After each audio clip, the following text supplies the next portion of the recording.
Hello, welcome back to Appreciating Literature. Today we are going to see a prose lesson titled On Chasing After One's Hat by G.K. Chesterton. Before we go to the lesson proper, we are going to see about the author G.K. Chesterton. It's a biography. This is his pic. G.K. Chesterton, in full, Gilbert Keith Chesterton, born on May 29, 1874, London, England, and died on June 14, 1936, at Beaconsfield, Buckinghamshire. English critic and author of verse, essays, novels, and short stories, known also for his exuberant personality and rotten figure. So, he is a versatile writer. He used to write poetry, essays, novels, and also short stories. Exuberant means very lively. Rotten figure means round, very stout. Chesterton was educated at St. Paul's School and later studied art at the Slade School and literature at University College London. So, he completed his studies in London. His writings up to 1910 were of three kinds. First, his social criticism, largely in his voluminous journalism, was gathered in The Defendant, 12 Types, and Heretics. So, there are three books written where you could find mostly his social criticism.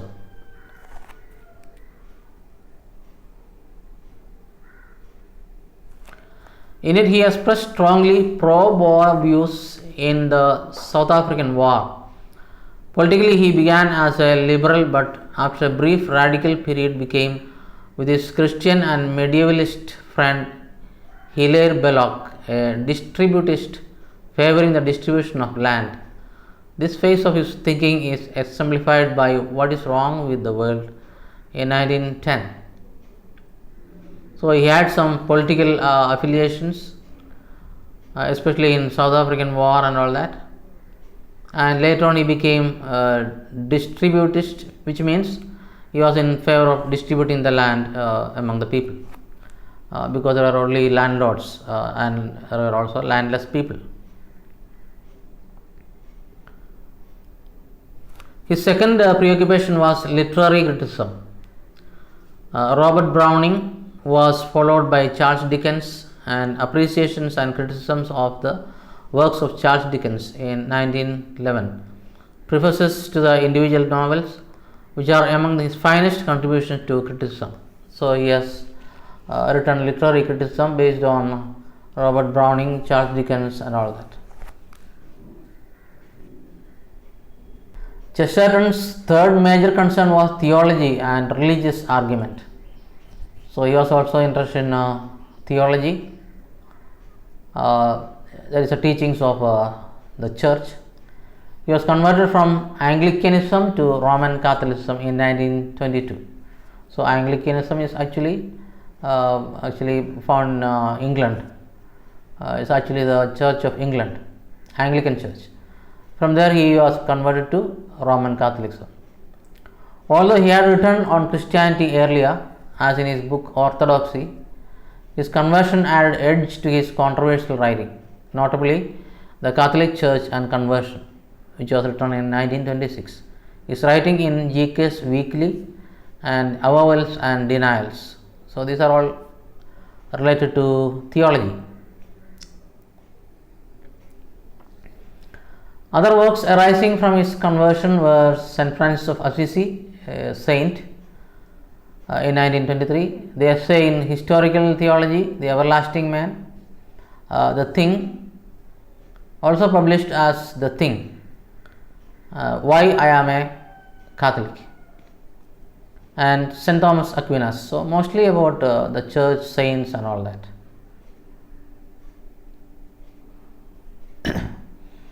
Now we are going to see the prose lesson as such. on Running After One's Hat by G.K. Chesterton. I feel an almost savage envy on hearing that London has been flooded in my absence, while I am in the mere country. So here he is referring to a flood that took place in his town in London. He is feeling very jealous, it seems. Savage means actually very fierce or wild or even cruel envy. I mean, he is feeling so jealous because he was not there at that time of flood in his town, because he had gone to the country. Country means here village. My own Battersea has been, I understand, particularly favoured as a meeting of the waters. So Battersea is the place in London where he is staying. It is on the south of West London, on the south bank of River Thames. That is where he has been residing. So at the time of flood, sadly he was absent there. So that's why he is feeling so jealous about people there. Battersea was already, as I need hardly say, the most beautiful of human localities. So according to him, the place where he was staying is the most beautiful of all the places. That's what everybody says. Now that it has the additional splendor of great streets of water, there must be something quite incomparable in the landscape or waterscape of my own romantic town. So he is imagining that once the flood is there, the place is flooded, there has to be kind of additional beauty added by the sheets of water, and there should be something very quite incomparable, it seems, something very excellent in the landscape. That means he loves to be in that flood, he wants to enjoy that flood. That's it. Battersea must be a vision of Venice. Venice is well known for the backwaters and all that. So in Kerala we find the Alleppey is known as the Venice because that is full of water, backwaters. So Venice is a place where you have a lot of water, lot of canals and all that. So boats are found everywhere. The boat that brought the meat from the butchers must have shot along those lanes of rippling silver with the strange smoothness of the gondola. So gondola is a kind of small boat you find in Kashmir and all that, gondolas, where people go about selling their things like flowers, vegetables and all that. So here he is imagining that boats are now running through that roads where it is full of water now, where people are selling meat, vegetables and all that. The greengrocer who brought cabbages to the corner of the Lashmere Road must have leant upon the oar with the unearthly grace of the gondolier. So here he is simply imagining that the person who is selling vegetables and all that should be on the boat, leaning on the oar and all that, and as if he is in a gondola. He should have the same grace as a person in a gondola, the boat.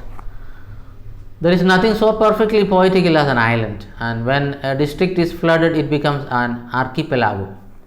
Archipelago is a place you find lots of islands and all that. ദ്വീപ സമൂഹത്തിനാണ് ആർക്കിപ്പലാഗോ എന്ന് പറയുന്നത്.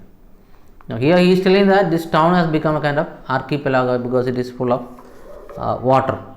So there must be so many islands there. Some consider such romantic views of flood or fire slightly lacking in reality. So some people will think it is quite mad to think like that. Think about a flood that is causing a lot of problem for the people, and you talk so lightly about it. So it is nothing to do with the reality, people will say. But really this romantic view of such inconveniences is quite as practical as the other. So according to him, it is very practical to think like that. Think of romantic view of such inconveniences. So even when we are having some problems, we can look at it in a different way. That's what he is telling. We can have a romantic view of our troubles and problems. It's very practical. The true optimist who sees in such things an opportunity for enjoyment is quite as logical and much more sensible than the ordinary indignant ratepayer who sees in them an opportunity for grumbling. So optimist, one who is always looking at the brighter side of things. So even in a flood, there can be things which we can really enjoy. So a person who can enjoy even in the problems is much better than, much more sensible than a angry taxpayer who sees in such kind of situations an opportunity for grumbling or complaining. Real pain, as in the case of being burned at Smithfield or having a toothache, is a positive thing. It can be supported but scarcely enjoyed.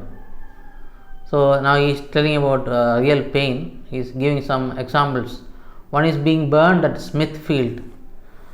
Actually, Smithfield is a place, northwestern part of the city of London, which is famous for its meat market. It was also the place of execution where people were killed at stake. People were burned. That means the criminals were burned there as a punishment. And another example for pain is having toothache. So according to him, pain is a positive thing, it seems, even when you are burned or even having a toothache. Actually, these are shockingly opposite things. Being burned at a place and also having a toothache. That's a kind of pun he is intending here. It can be supported but scarcely enjoyed. So that means pain we can support but we cannot enjoy it. But after all, our toothaches are the exception. That means you get a toothache once in a while only, not always. And as for being burned at Smithfield, it only happens to us at the very longest intervals. So these executions or public killing takes place very rarely. And most of the inconveniences that make men swear or women cry are really sentimental or imaginative inconveniences, things altogether of the mind.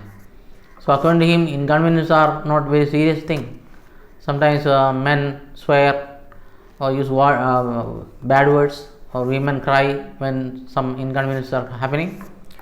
But actually, they are not really serious things. They are things of the mind according to him. That means how we look at these things, the inconveniences or troubles.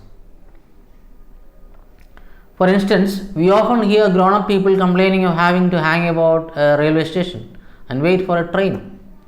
So when we are very busy and all that, at the railway station we have to wait for a train, then it is very troublesome, and we start grumbling and all that. Especially grown-up people complain when the trains are late. But did you ever hear a small boy complain of having to hang about a railway station and wait for a train? Now you take the example of a boy or a child, they never complain because they enjoy wherever they are. No. For to him, to be inside a railway station is to be inside a cavern of wonder and a palace of poetical pleasures. So for a boy or child, being in the railway station is like in a wonderland. He is looking at wonder at everything that is found there. Because to him, the red light and the green light on the original or on the signal are like a new sun and a new moon. So you find the signals having red light and also green light, and for the child those two lights are like sun and moon. Because to him, when the wooden arm of the signal falls down suddenly, it is as if a great king had thrown down his staff as a signal and started a shrieking tournament of trains. So look at the imagination of the writer. For a boy or child who is looking at the signal, when the signal is down, it's like as if a king is throwing the stick or the staff as a signal to start a kind of tournament by trains. That means there are many trains passing by, making a lot of noise. There's a shrieking. It's like a competition going on there. So that's how a child looks at things at the railway station. For the child or for the boy, for everything is kind of play, game. I myself am of a little boy's habit in this matter.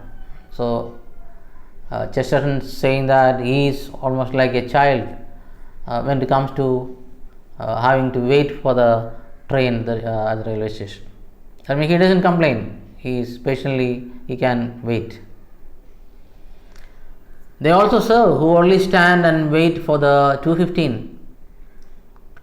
Their meditations may be full of rich and fruitful things. Many of the most purple hours of my life have been passed at Clapham Junction, which is now, I suppose, underwater. That means, unless you wait for the train, they cannot serve you. 2:15 means the train that is coming at 2:15. So we have to wait. That means you will have to think of some beautiful things, rich, beautiful things. Only then, the result will be good. Many of the most purple hours of my life have been passed. That means he has spent a lot of time there at the Clapham Junction. That's a railway junction, which he thinks that is now under water because of the flood. I have been there in many moods, so fixed and mystical that the water might well have come up to my waist before I noticed it particularly. So sometimes he will be thinking they are standing and in a kind of different world, lost in thoughts. So sometimes he will not be able to notice the flood that is coming up to his waist because he is forgetting the surroundings. But in the case of all such annoyances, as I have said, everything depends upon the emotional point of view. So all these annoyances or troubles or inconveniences depends on how you look at it, your emotional point of view. You can safely apply the test to almost every one of the things that are currently talked of as the typical nuisance of daily life. So every day we come across a lot of nuisances and inconveniences or troubles. But then how we take it, how we look at it, that's what matters. That means there is a positive things in everything. For instance, there is a current impression that it is unpleasant to have to run after one's hat. So here he is coming to the topic, the title of the essay. So he is giving an example of an inconvenience, that is having to run after one's hat. So you have to imagine a windy day, a lot of wind is there. Only then the hat will run, right? Otherwise you don't have to run after the hat. So on a windy day, when there is a lot of wind, sometimes the hat will be taken by the wind and you will have to run after that. So why should it be unpleasant to the well-ordered and pious mind? So why should anyone think that it is very unpleasant to run after the hat? Not merely because it is running, and running exhausts one. So it is not because a person is running that somebody feels it is unpleasant. The same people run much faster in games and sports. Yes, you have to run sometimes. In sports and games, we have to run. Nobody feels anything bad about it. The same people run much more eagerly after an uninteresting little leather ball than they will after a nice silk hat. So here the reference to the little leather ball is definitely a cricket ball, I think. So in cricket, when somebody is hitting a four, definitely the fielders will run. They don't think it is unpleasant or embarrassing. But the same people will not run after a hat because they think it is bad. There is an idea that it is humiliating to run after one's hat. Humiliating means not very decent. How other people will look at it. It is very comical. And when people say it is humiliating, they mean that it is comic. Yes, humiliating means actually insulting, because you are running after your hat, not somebody's hat. So why should you feel bad about it? So it means that it is rather funny to see people running after their hat. It certainly is comic, but man is a very comic creature, and most of the things he does are comic. Eating, for instance. So here he is giving some examples of comic things that we do. According to him, even eating is rather comic. And the most comic things of all are exactly the things that are most worth doing. That means the funniest things in one's life are the most worth doing, such as making love. So making love, according to him, is very comic or funny. A man running after a hat is not half so ridiculous as a man running after a wife. So if you can run after your wife, what prevents you from running after your hat? So according to him, running after a hat is much more decent than running after a woman. Now a man could, if he felt rightly in the matter, run after his hat with the manliest ardor and the most sacred joy. So how you look at it? You can run after a hat with a lot of pride, with a lot of happiness, like a man. There is nothing to be ashamed of. He might regard himself as a jolly huntsman pursuing a wild animal, for certainly no animal could be wilder. So you can imagine that you are running after an animal, hunting the animal. So you can imagine that hat is a wild animal. So there is no harm. In fact, I am inclined to believe that hat hunting on windy days will be the sport of the upper classes in the future. So usually upper classes, the rich people wear a lot of fancy hats and all that. So he thinks that one day maybe this running after the hat will be a good sport or games, especially for the upper classes.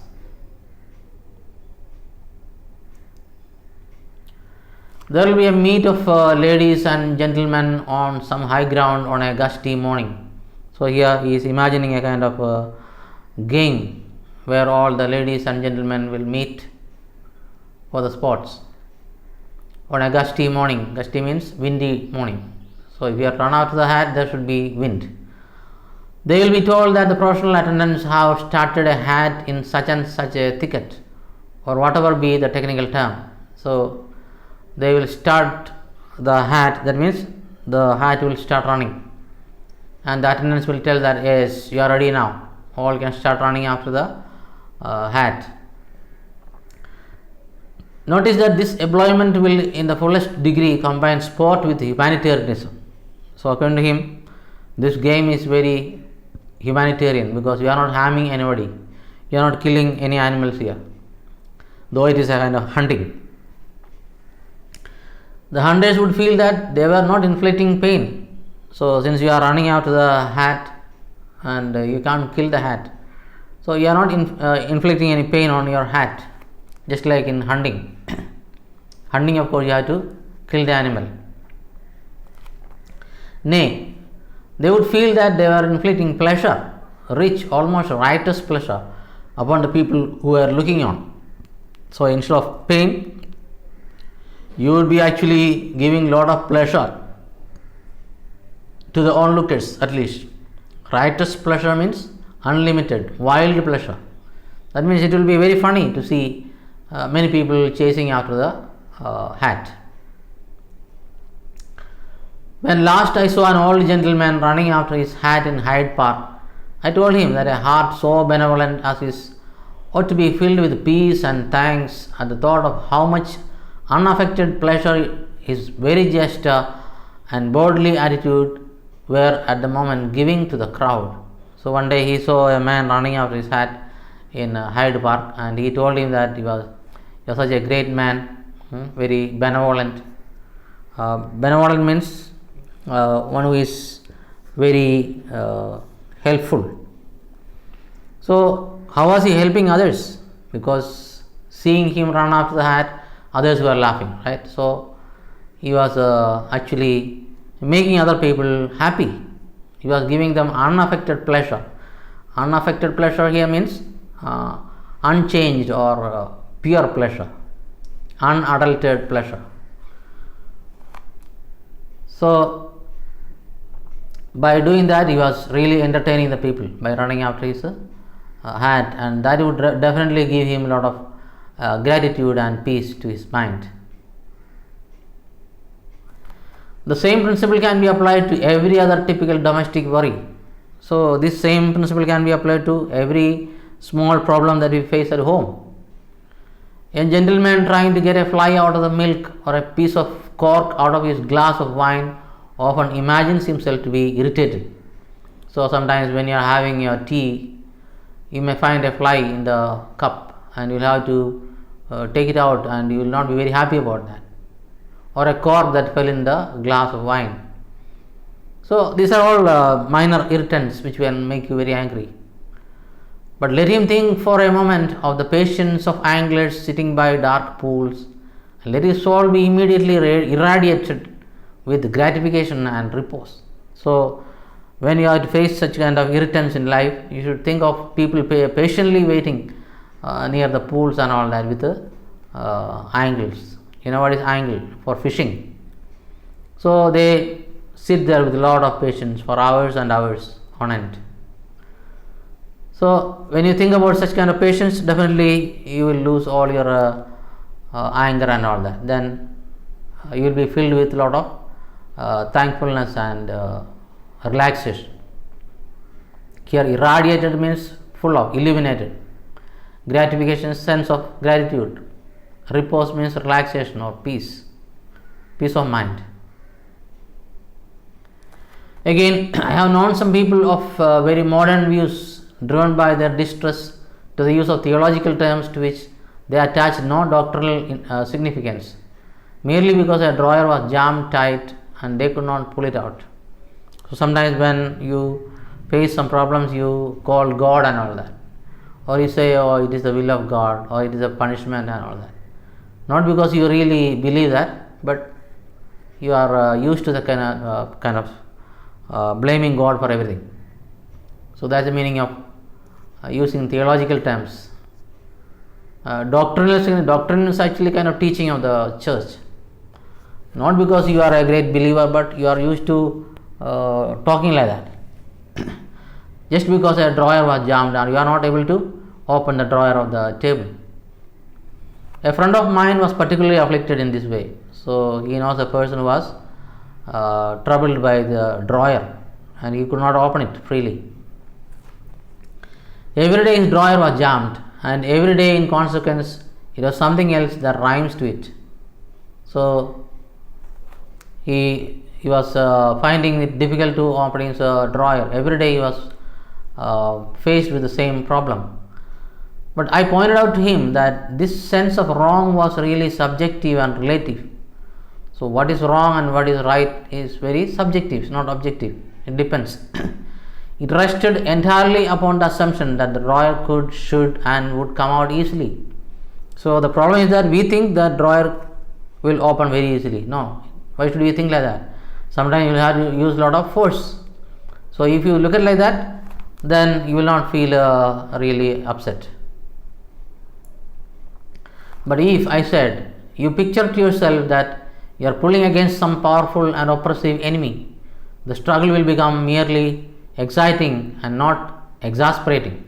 So if you imagine that at the other end of the drawer there is a kind of enemy trying to pull it back, then definitely your pulling will become more exciting, not tiring. Exasperating means distressing or rather irritating. Imagine you are tugging up a lifeboat out of the sea. So you can imagine that you are trying to save a person's life from the sea.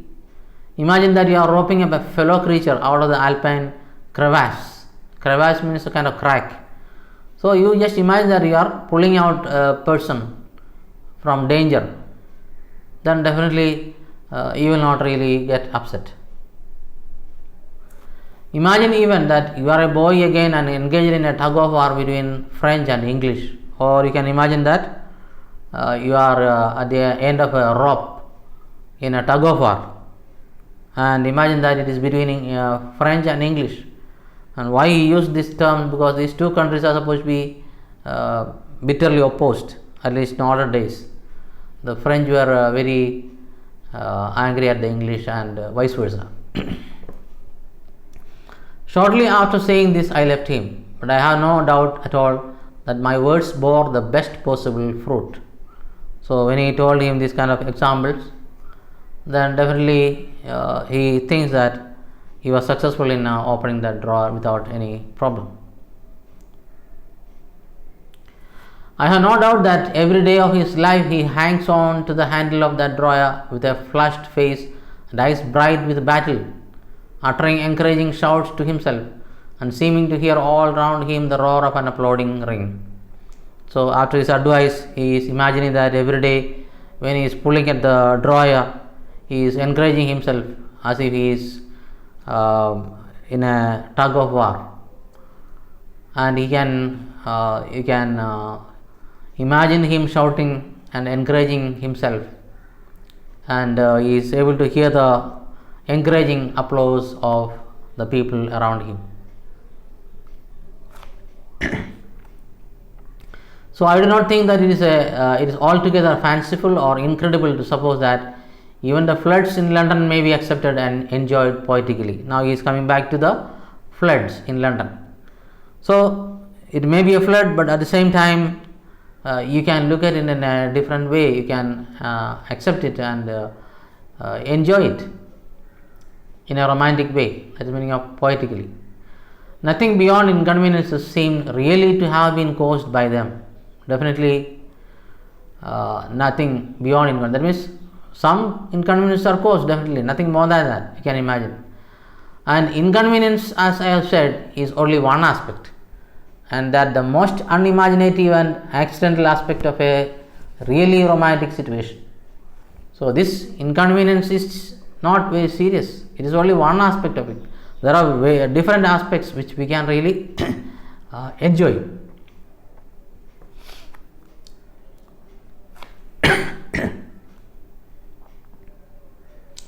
So according to him, this flood is only the most unimaginative and accidental aspect of a really romantic situation.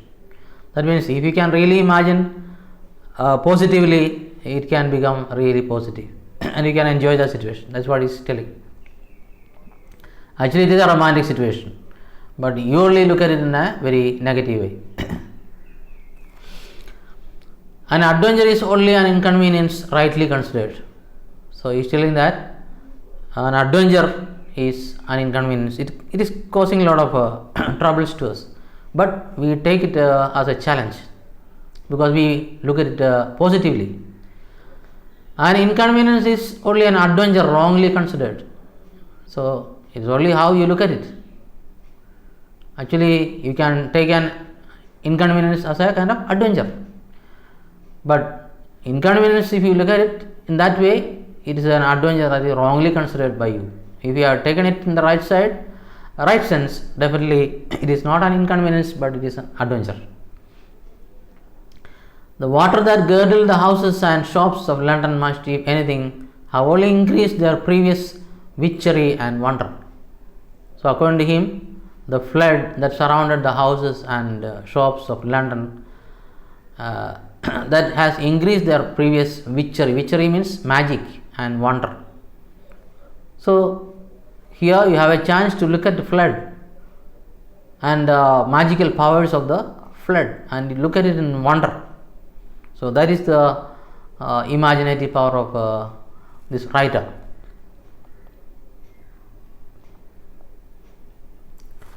For as the Roman Catholic priest in the story said, wine is good with everything except water. And on a similar principle, water is good with everything except wine. So he is looking at it in a very positive way. The Roman Catholic priest said wine is good with everything except water. That means he doesn't like to mix wine with water. The same way he is telling water is good with everything except wine. So if water is not in the wine, it is good everywhere else. That means it is something you have to enjoy, whether it's a flood or not. So here you find Chesterton actually looking at this tragedy or this disaster in a very positive way.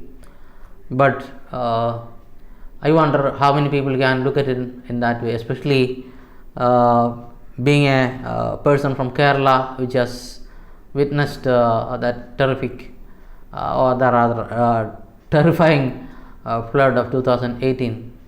We will not be able to see it as a kind of adventure anymore. It was really a disaster. So with that we have come to the end of this prose, and I think next class I will come up with the question answers and also discussions on the topic. So thank you and have a great day.